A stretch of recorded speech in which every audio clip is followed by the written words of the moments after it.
కష్టంతో ముందుకెళ్ళావా, జనాల ఓట్లతో ముందుకెళ్ళావా? నా కష్టంతో ముందుకెళ్ళాను నేను. ఎందుకు?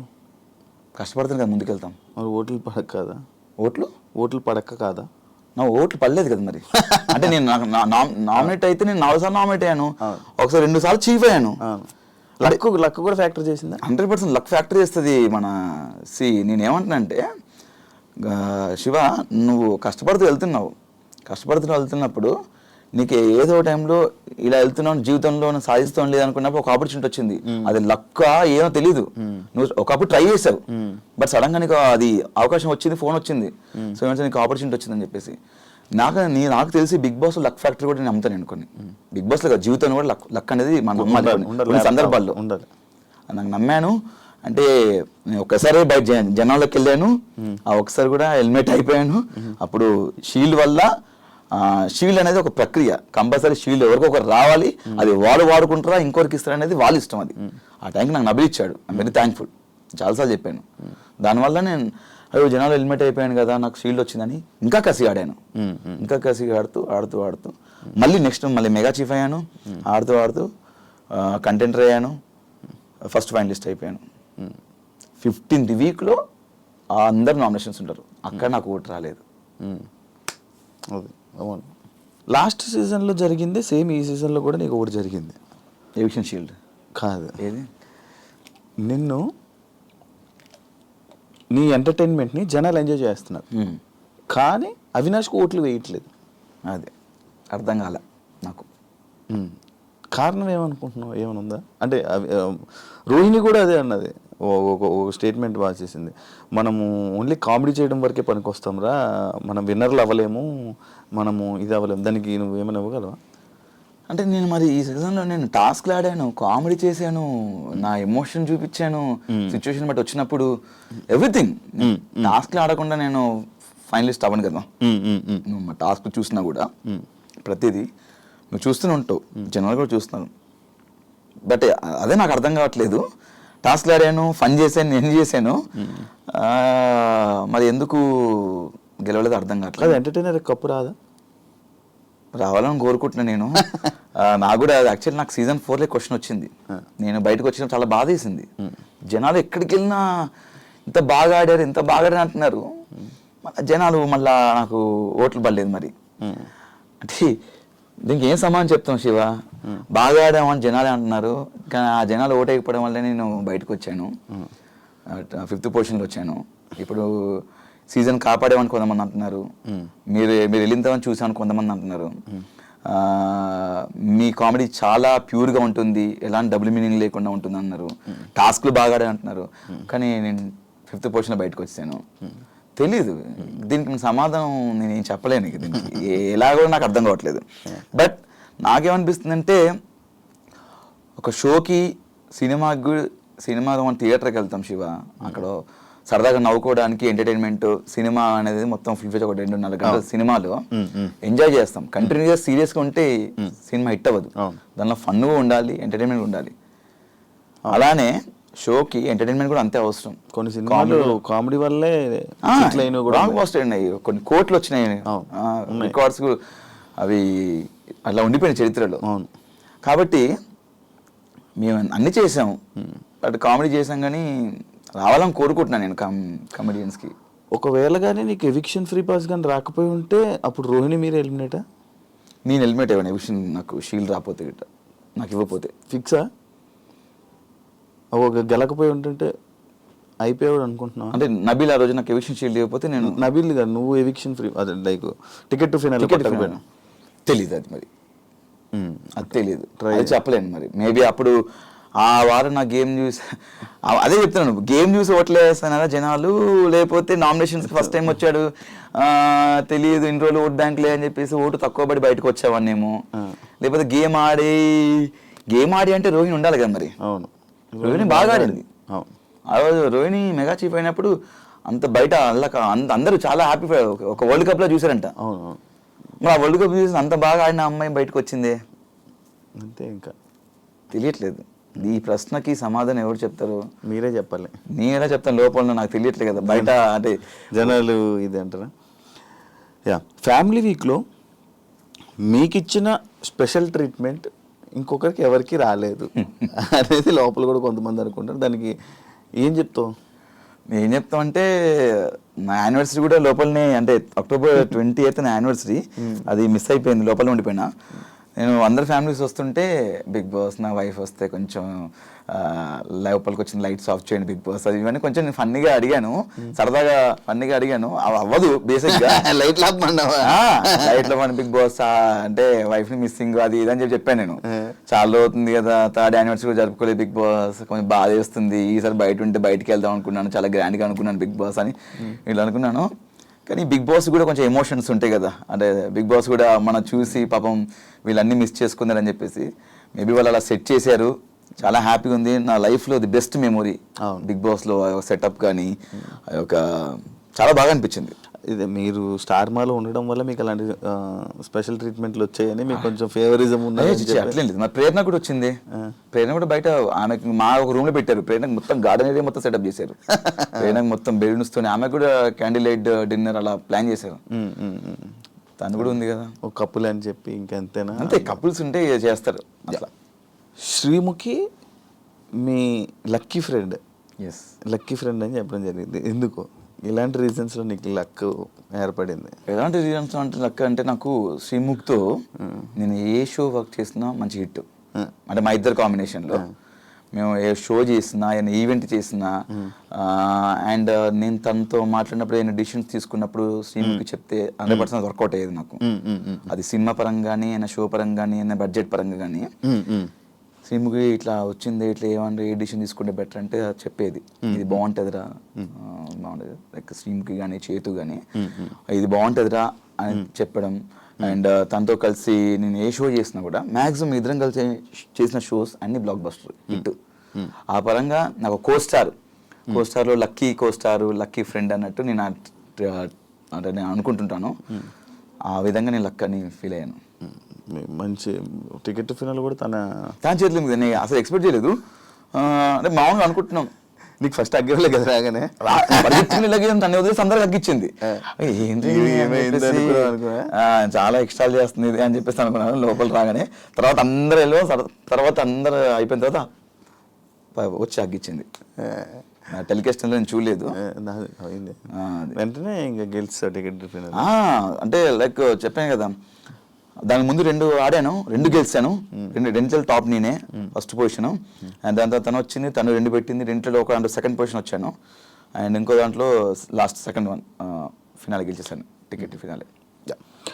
గౌతమ్ ఇప్పుడున్న టాప్ 2 ఏదైతే రన్నర్లో ఉన్నాడో అది డిజర్వ్ అంటే బేసిక్గా వైల్డ్ కార్డ్కి వచ్చి అంతవరకు రావడం అనేది నా దృష్టిలో విన్నర్ అన్నట్టే. ఎందుకంటే ఒక వైల్డ్ కార్డ్ 6th వీక్లో వచ్చి మాతో మేమందరం కలిసి వచ్చాము. మనడు గట్టిగా టగ్ ఆఫ్ వార్ ఆడుతూ, గేమ్లు ఆడుతూ టాస్క్లు ఆడుతూ, గట్టిగా ఫైట్ చేస్తూ, నామినేషన్స్లో ఫైట్ చేస్తూ అక్క వరకు వెళ్ళడం అనేది చాలా గ్రేట్ వైల్డ్ కార్డ్లో. నాకు సెకండ్ పొజిషన్ అనేది నాకు దృష్టిలో వైల్డ్ కార్డ్గా ఒక విన్నర్ అండి శివ నా దృష్టిలో.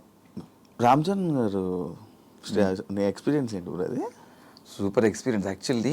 అక్కడ కూడా మీరు చూసినట్టయితే టెలికాస్ట్ చూసారేమో, నేను చూడలే యాక్చువల్లీ. అక్కడ జరిగింది ఏంటంటే, ఉన్న 22 మంది, 20 మంది ఇద్దరు స్టేజ్ పై ఉన్నారు. 20 మందిలో అందరినీ 1 by 1 అందరిని లేపి పరిచయం చేస్తున్నారు. రామ్ చరణ్ గారికి పరిచయం చేస్తున్నారు, నాకు సార్. అలా చేస్తున్నప్పుడు నన్ను స్కిప్ చేశారు మధ్యలో. అదేం సార్ స్కిప్ చేశారు అంటే, మాట్లాడలేదు. అందరిని పరిచయం నాకు లాస్ట్ నన్ను లేపారు. సార్ నేను ఉన్నాను సార్, నాకు అందరితో పరిచయం చేస్తే ఉంటుంది, అవినాష్ నువ్వు సెపరేట్ కదా అన్నారు. దాని తర్వాత ఇంకా నేను ఎత్తుకోవడమే చరణ్ స్వామి అని స్టార్ట్ చేశాను. చేసిన తర్వాత ఫుల్ నవ్వుకున్నారు. నాకు చాలా హ్యాపీ అనిపించింది, ఎందుకంటే రామ్ చరణ్ గారిని ఫస్ట్ టైం చూడడం, అంటే రియల్గా చూడడం, డైరెక్ట్గా చూడడం ఫస్ట్ టైం అనమాట. చాలా బాగుంది. ఇంకా వెళ్ళి పరిగెత్తుకు షూ తీసి సక్ చేసుకున్నది అంతా లేదు, టెలికాస్ట్లో లేదంట.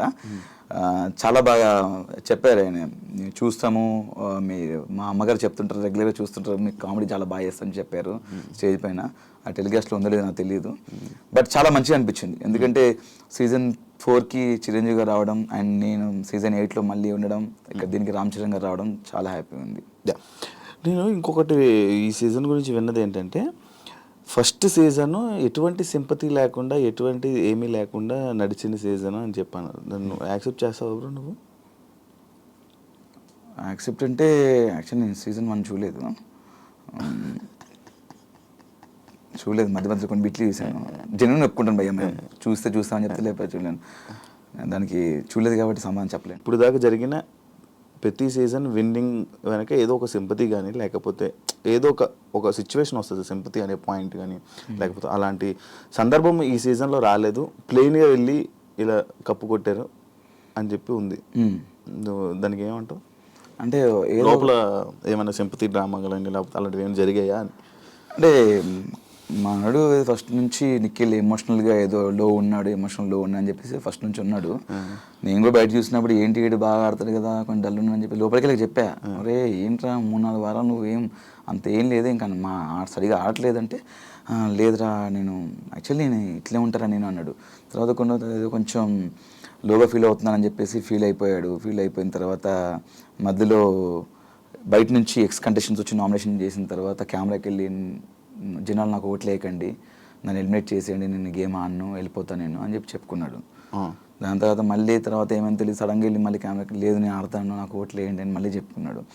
మధ్యలో ఏదో డిస్టర్బెన్స్ ఉంది, దానివల్ల లోగా ఫీల్ అయ్యాడు. దాని తర్వాత మళ్ళీ గెట్ బ్యాక్ అయ్యాడని చెప్పాడు. మేబీ అతనికి పర్సనల్గా ఏమన్నా ఎమోషనల్గా ఉంది, 100% ఉంది. అది ప్లస్ అయిందో మైనస్ అయిందో నాకు తెలియదు, బట్ ఆయనకు మాత్రం ఎమోషనల్ ఒకటి ఉంది.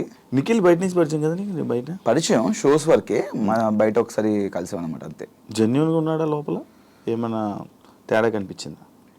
అంటే కొంచెం అడవాడి చేస్తాడు, బట్ అక్కడ అంత అడవాడి చేయలేదు. ఫస్ట్ కొన్ని వారాలు అయితే కొంచెం ఫ్రీక్ అవుట్ అయ్యి కొంచెం చిల్ క్యానటే కొంచెం సెటిల్డ్గా ఉన్నాడు. నేను అదే ఏంట్రా నువ్వు సైలెంట్గా ఉంటున్నావు ఏంటి, ఫన్ టాస్క్ వచ్చినప్పుడు కూడా ఎక్కువ ఇన్వాల్వ్ అయ్యాడు కాదు, సపరేట్గా కూర్చొని ఏదో చూస్తూ నవ్వేవాడు. నాకు అదే అనిపించింది, ఎందుకు అలా ఉంటున్నావు నువ్వు? విన్నర్స్ లక్షణాలు ఏమో అవి. మేబీ అయి ఉండొచ్చు. అంటే నేను చూసినంత వరకు నిఖిల్ కొంచెం అది కాదు వేరు ఉన్నాడు అంటే కొన్ని వారాలు, దాని తర్వాత లాస్ట్ కొన్ని వారాల తర్వాత మళ్ళీ ఓపెన్ అప్ అయిపోయాడు. చెప్పే కదా స్టార్టింగ్ కొంచెం డల్ ఉన్నాడు, లోగా ఫీల్ అయ్యాడు, ఎమోషనల్ గా నేను లోగా ఫీల్ అవుతున్నా అని చెప్పాడు.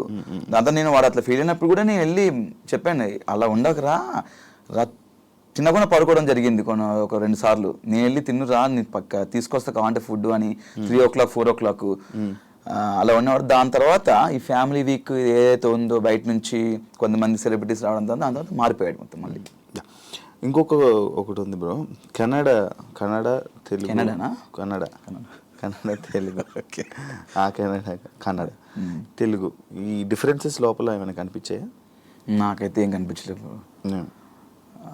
అంత డిఫరెన్స్ చూసేంత నాకు టైం లేదు. ఫస్ట్ ఆఫ్ ఆల్ లోపల గేమ్ ఆడుకుంటూ వెళ్ళిపోతున్నాను. ఆ డిఫరెన్స్ నాకు లోపలైతే ఏం కనిపించలేదు. అందరం కలిసే ఉన్నాం, అందరం ఫన్ చేద్దాం. ఈ ఫినాలేలో ఏదో ఒక టాపిక్ ఏదో జరిగిందంట, అది లైక్ మా కన్నడ వాడు గెలిచారు అని చెప్పి టీంలో మెంబర్ ఎవరు జరిగిందంట. నన్ను అడిగారు, బట్ నేను చూడలేదు. ఒకళ్ళు చూస్తే దాని గురించి చెప్పొచ్చు, కానీ నా వరకు రాలేదు కాబట్టి మనం దాని గురించి రెస్పాండ్ అవ్వడం వేస్ట్ అంటున్నాను. హౌస్లో అందరు కంటెస్టెంట్లు కొంచెం డల్గా ఉన్నారు, లైక్ ఓన్లీ నామినేషన్స్ వచ్చినప్పుడే రేజ్ అవ్వడం కానీ టాస్క్లు మిగతా అవును మిగతా అప్పుడు సైలెంట్గా ఇటు సైడ్కి వెళ్ళి వాకింగ్ చేసుకోవడాలు, అటు సైడ్కి వెళ్ళి వాళ్ళు ఉండడం. నామినేషన్స్ అప్పుడు సడన్గా ఏదో ఫైర్ వచ్చినట్టు చేసేవాళ్ళు కొంతమంది. జరిగింది ఇది. అంటే నేను కూడా అనుకున్నాను, అంటే కొంతమంది నామినేషన్స్ అప్పుడే మాట్లాడుతున్నాను, మిగతా అంతా మాట్లాడలేదు. వాళ్ళందరూ టాప్ 5కి వచ్చేసారు, లాస్ట్ వరకు వచ్చేసారు. మనం అన్ని చేసాం, మనకి ఎందుకు రాలేదురా టాప్ 5లో బయటకు వచ్చాం మనం అని నాకు అనిపించింది. అదొకటే కాదు కదా, అంటే నామినేషన్ ప్రక్రియ ఒకటే కాదు కదా, చాలా ప్రక్రియలు టాస్క్ ఉంటుంది, అవి ఉంటాయి, అన్ని ఉంటాయి. టాస్క్లు ఆడారు అంటే ఏమనంటే టాస్క్ ఒకటే కాదు, పర్సనాలిటీ కూడా అంటున్నారు. పర్సనాలిటీ ఎవరు చూపించలే? పర్సనాలిటీ అంటే ఆ పర్సనాలిటీ కాదు, క్యారెక్టర్ అంటే పర్సనాలిటీ అంటే నాకు అది బేసిక్గా అందరూ పర్సనాలిటీ అంటున్నారు. నాకు అర్థం కాలేదు పర్సనాలిటీ అంటే ఏంటి. ఫస్ట్ నేను అదే అనుకున్నాను, పర్సనాలిటీ అంటే బాడీ పర్సనాలిటీ ఏమో అని అనుకున్నాను. అదే పర్సనాలిటీ అంటున్నారు, నాకు కూడా అర్థం కాలేదు. అంటే మనం ఉండే విధానం అంట పర్సనాలిటీ అంటే, ఉండే విధానము మనం బిహేవ్ చేసేది పర్సనాలిటీ అంట. అది కూడా గేమ్ కిందకి వస్తుందని చెప్పారు. అందుకే మనకు అంటే మనకు అవన్నీ తెలియదు పర్సనాలిటీ, మనం ఎలా ఉన్నాం అలా ఉన్నాం. మనకు ఎక్కడైనా అనిపిస్తే ఫన్ చేయడము, ఏమన్నా ఎవరి మీద కామెడీ చేయడమో లేకపోతే సరదాగా మాట్లాడుకోవడము. నాకేంటంటే నాకు తెలియక నేను అన్ని అడిగేశాను. మనం చాలా ఓపెన్ ఉంటాం కదా, బయట కూడా ఏంటో నీకు తెలుసు కదా, అలానే ఉన్నాం లోపల కూడా. కొంతమంది మరి నామినేషన్స్ అప్పుడు మాట్లాడడం, మిగతా అంత సైలెంట్గా ఉండడం అలా జరిగింది. సీజన్ 4కి 8కి డిఫరెన్స్ ఏంటి? 4 సంవత్సరాలు తేడా అని చెప్పక మామూలుగా ఏ చిచ్చి నువ్వు ఏమైనా చెప్తావు. నేను అలా చెప్పను. సీజన్ 4కి చేతు అలాంటివి దానివల్ల నువ్వేమైనా అంటే నీ క్యారెక్టర్ లైక్ అక్కడ సీజన్ 4లో నీ ఎంటర్టైన్మెంట్ వేరు, అక్కడ మనుషులు బట్టో లేకపోతే ఏంటో నాకు తెలియదు. సీజన్ 8లో నీ ఎంటర్టైన్మెంట్ వేరుంది, కొంచెం తగ్గింది. సీజన్ 8లోనా? సీజన్ 8లో కొంచెం తగ్గింది. అవును, 4తో పోలిస్తే. ఓకే. అంటే బేసిక్ ఏంటంటే అప్పుడు పెళ్ళి అవ్వలేదు కదా, అప్పుడు పెళ్ళి అవ్వలేదు మన అంటే ఇంకా అన్ని అంటే ఫన్ లేడీస్తో ఫన్ చేసేవాళ్ళము, చిన్న ఫ్లట్టింగ్ ఇక్కడ కూడా చేశాను, నేను చేయట్లేదు, ఇప్పుడు కూడా చేసా పెళ్ళైన తర్వాత కూడా. అంటే బేసిక్గా అక్కడ సీజన్ 4లో ఉన్నటువంటి కంటెస్టెంట్స్ బాగా కనెక్ట్ అయిపోయి మనం ఏదైనా చేయగానే మనకు రెస్పాండ్ అయ్యేవాళ్ళు. ఇక్కడ ఏంటంటే ఇక్కడ ఏమైనా అందామంటే భయం వేసేది, ఎవరితో ఫన్ చేద్దామంటే భయం వేసేది, ఎవరైనా రియాక్ట్ అవుతో తెలియదు. చూసావు కొంతమంది బుల్లింగ్ అన్నారు, కొంతమంది ఆమె కామెడీ చేద్దన్నారు. అక్కడి నుంచి నాకు ఇంకా ఎవరైనా కామెడీ చేద్దామన్నా నేను అడిగి చేసేవాడిని. సో ఇక్కడ ఏంటంటే మాకు బిగ్ బాస్ ఫన్ టాస్క్లు ఇచ్చేవాళ్ళు. ఏ టాస్క్ చేసిన తర్వాత ముందు ఒక డిస్క్లైమర్, దాని ఏమంటారు డిస్క్లైమర్ ప్రొనౌన్సియేషన్, ఓకే ఆ చెప్పి ఎవరిని ఉద్దేశించి కాదు, సరదాగా నవ్వుకోవడానికి. మనం సినిమా థియేటర్లో ముందు వస్తాయి కదా, ధూమపానం మద్యపానం ఆరోగ్యానికి ఎవరిని ఉద్దేశించి కాదు, సరదాగా నవ్వుచ్చడానికి కేవలం మేము మీ క్యారెక్టర్ని కొంచెం ఎగ్జాజురేషనా ఏంటది, అది కాదు, అది కూడా 2 కాక ఇంకోటి ఉంది, ఏంటది అది కూడా కాదంట, ఏదో ఎగ్జాగరేషన్, దాన్ని కొంచెం దానికి యాడ్ చేసి లేనిది యాడ్ చేసి చేయడం, అలా చేస్తామండి ఎవరు హట్ అవ్వద్దు అని చెప్పేసి చేయడం జరిగింది.